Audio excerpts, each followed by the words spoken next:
Depuis longtemps, donner du sens à l'action est réservé aux politiques, élus et aux citoyens. L'administration n'étant vue que comme un exécutant. Cette assignation à l'exécution a participé au faible renouvellement de la pensée et des pratiques et a sans doute contribué à l'emprise de la vision managériale de l'entreprise appliquée à l'administration publique, sous couvert de bonne gouvernance. En somme, faute de référence culturelle propre à l'action publique, c'est la référence du management d'entreprise qui aurait été prise. Les rapports de méfiance réciproque et de frustration mutuelle sont des écueils récurrents dans les processus impliquant des élus et des opérationnels, l'un voulant être à la place de l'autre. On les retrouve par exemple dans le secteur associatif. En sortir nécessite de ne pas réduire l'administratif à un pouvoir d'exécution du politique, mais de travailler l'articulation entre politique et administratif.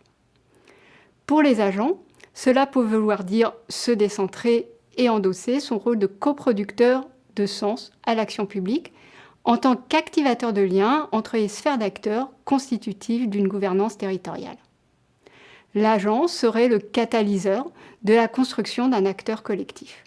Une telle évolution peut être vue comme une résurgence du rôle subversif de l'agent de développement local, en particulier dans sa compétence animation, visant d'ailleurs à rassembler plus qu'à réunir.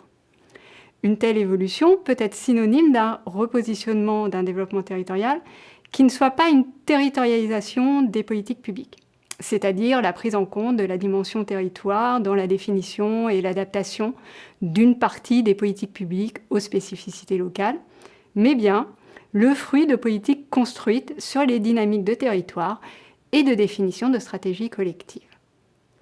En reconnaissant aux agents leur rôle de coproducteurs du sens de l'action publique, on peut alors envisager que la coopération entre territoires soit rendue possible par l'entreprise de professionnels en capacité de créer la coopération.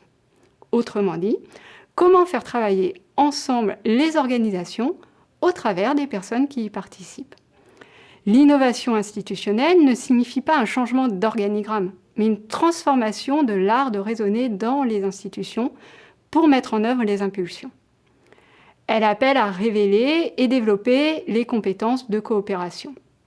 D'abord, reconnaître la coopération comme un fait social non exempt de tension.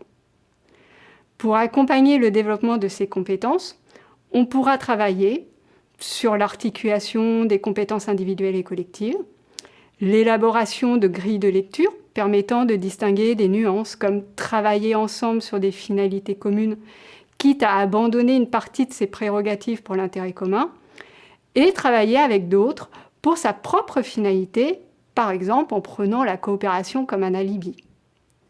La notion d'équipe projet, le management de ses compétences pour maintenir la transversalité propre au développement. Ce ne sont que des exemples, loin d'être exhaustifs.